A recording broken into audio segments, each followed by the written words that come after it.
ఆకాశం న్యూస్ కి స్వాగతం. ముందుగా ముఖ్యాంశం.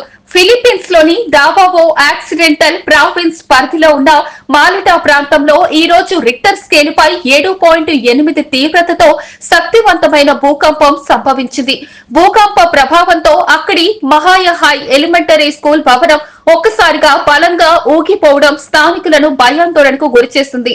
ఈ ఘటనకు సంబంధించిన దృశ్యాలు సోషల్ మీడియాలో వైరల్ గా మారాయి. భారీ ప్రకంపనలతో ప్రజలు ఇళ్ల నుంచి బయటకు పరుగులు తీశారు. కొద్ది క్షణాల పాటు భయానక పరిస్థితులు నెలకొన్నాయి. అధికారులు పరిస్థితిని నిశితంగా పరిశీలిస్తున్నట్లు తెలిపారు. ప్రస్తుతం ప్రాణ నష్టం లేదా ఆస్తి నష్టానికి సంబంధించిన పూర్తి వివరాలు ఇంకా వెల్లడి కాలేదు.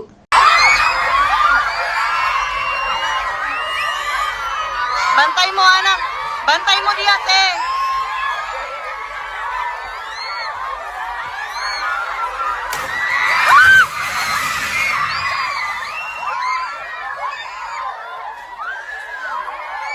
Lingkod lang, lingkod lang. Lingkod lang. Lingkod lang. Lingkod lang. Lingkod.